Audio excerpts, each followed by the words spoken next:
Ontem o IBAMA informou que subiu para 139 o número de praias que são afetadas por aquelas manchas de óleo no Nordeste. E é sobre isso que eu converso agora com o professor doutor titular do Departamento de Oceanografia Biológica da USP, Alexander Turra. Professor, muito bom dia e muito obrigada por conversar aqui conosco no Jornal da Manhã, segunda edição.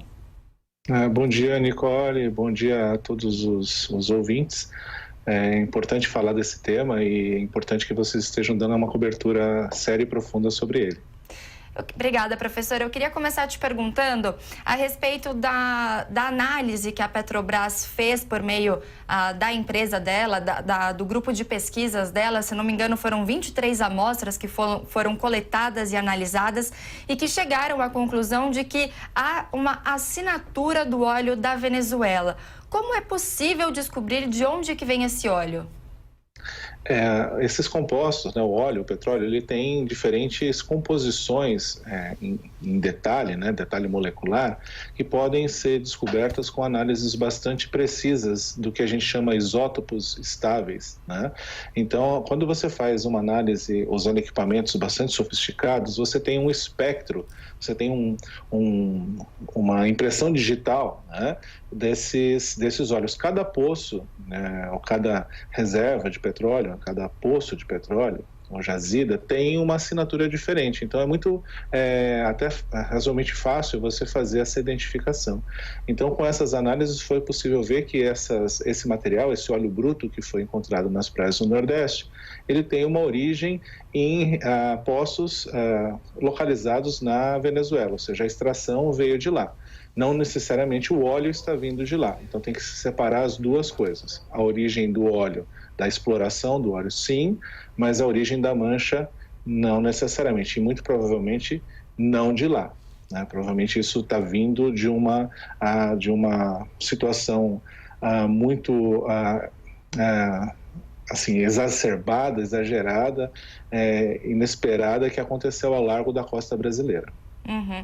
Ainda sobre essa análise que foi feita pela Petrobras, ela afirma que o óleo se trata de um petróleo cru. O que a gente pode falar sobre essa substância? E eu já aproveito também para dizer que eu queria também saber quais são os prejuízos, os danos que essa substância pode causar para os animais marinhos e também para as pessoas que forem a essas praias, que frequentarem essas águas.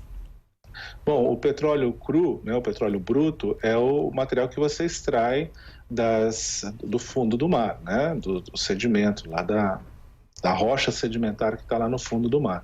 E é um petróleo que tem vários componentes. Ele tem todos os componentes que vão ser depois produzidos no seu refino. Então, o óleo diesel, o querosene, enfim, uma série de outros compostos que a gente acaba utilizando. Todos esses compostos estão presentes nesse óleo bruto, o óleo cru, né? Então, é a matéria-prima de todos esses derivados que a gente acaba usando. Esse material, então, é um material bastante complexo, cheio de peculiaridades, cheios de partículas ou de moléculas diferentes, que tem na sua raiz uma questão muito forte de toxicidade, né?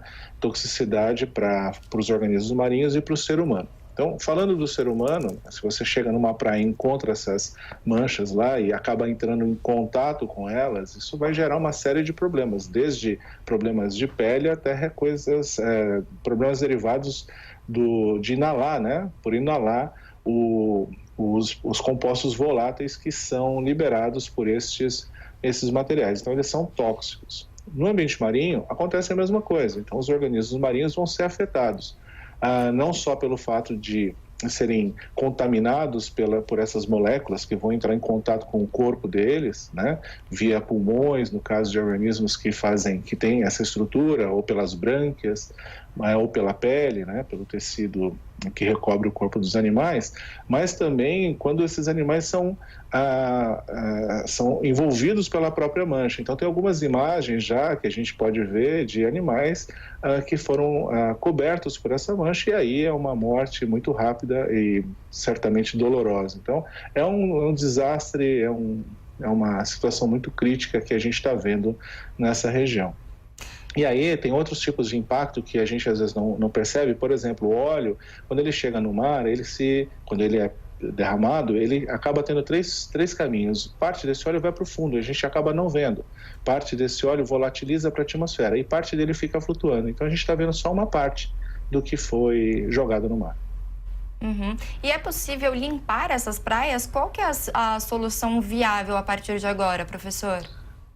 O mecanismo mais recomendado para a limpeza das praias é basicamente a varrição, né, a retirada desse óleo usando equipamentos muito simples, né, rodos, retirando um pouco da areia, né, e esse material, então, ele é encaminhado para um destino apropriado, ou para incineração, ou para algum aterro, né? Então, tem destinos apropriados para isso. Mas, obviamente, os organismos que estão nessa praia, que viviam nessa praia, eles certamente foram afetados, né? E esse tipo de contato, ele leva muito provavelmente a uma morte desses organismos em curto período de tempo. Então, a gente já tem aí um impacto que não está sendo medido ainda, né, avaliado profundamente, mas que pelas experiências que a gente tem de outros derramamentos em outros ambientes, a tendência é que o impacto seja bastante severo, com muito provavelmente um tempo muito longo de recuperação. Eu aproveito então para te perguntar quais seriam esses impactos, a partir de quando que é possível a gente fazer essa medição? Eu lembro que quando houve aquele desastre em Mariana, em Minas Gerais, em novembro de 2016, a gente, nós repórteres, né, estávamos ali também perguntando a especialistas a respeito disso e falavam em relação às tartarugas, a outros peixes também que estavam até com risco de extinção, enfim, e que seria difícil medir o impacto de fato, demoraria anos para que a gente pudesse fazer essa medição.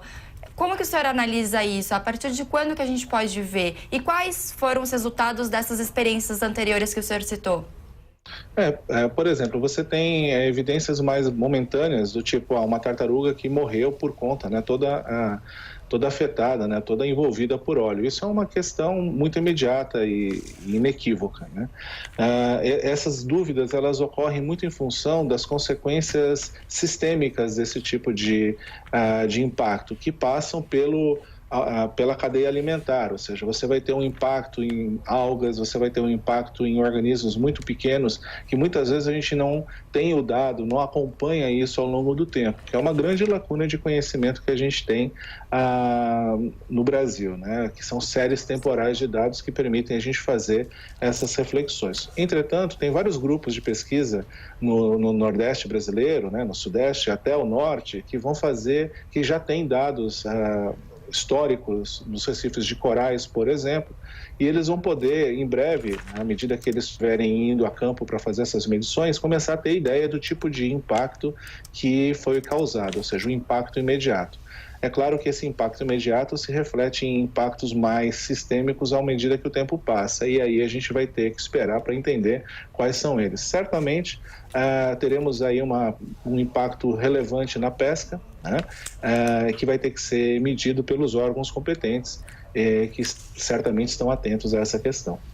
Professora, só para a gente encerrar rapidamente, o número de praias que estão sendo atingidas por esse óleo só tem crescido, né? Na segunda-feira, o IBAMA divulgou que 132 praias tinham sido atingidas. Esse número tinha subido para 138 e ontem o IBAMA divulgou que já foi para 139. É possível, tem como a gente saber se vai parar por aí ou se ainda mais praias serão atingidas? Pois é, essa informação é um pouco incerta, assim, a gente não tem muita certeza, porque a gente não tem clareza de onde ocorreu esse vazamento, qual foi a magnitude e qual o comportamento desse óleo, né? Porque, a princípio, esse óleo está seguindo dois caminhos. Um que vai seguindo ali para o Nordeste, o Norte do Brasil, né? Em direção ao Maranhão, e outro descendo para a Bahia. Então, já tem registro na Bahia com tendência a descer. Esse óleo não necessariamente ele está perto da costa, ele pode estar um pouco longe da costa, sendo trazido para sul, e por ventos locais ou fenômenos locais ele acaba sendo arribado, né? Ou seja, jogado na costa, e a gente acaba vendo na praia. Então, assim, o que a gente pode dizer é que se houver ainda óleo disponível no mar, a tendência é que esse óleo se espalhe, né, na direção lá, mais além do Maranhão, em direção norte, né, Amapá, por exemplo, e em direção à Bahia, Espírito Santo, podendo atingir inclusive o Banco dos Abrolhos.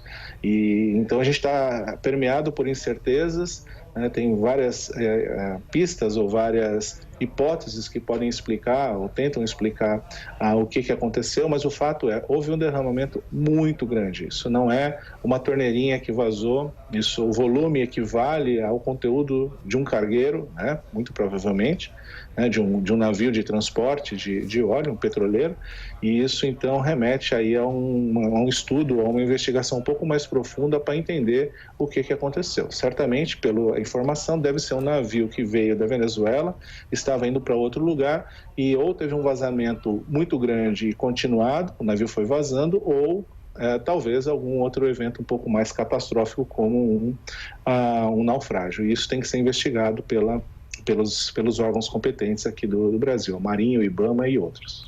Tá certo. Nós conversamos agora então com o professor doutor titular do Departamento de Oceanografia Biológica da USP, Alexander Turra.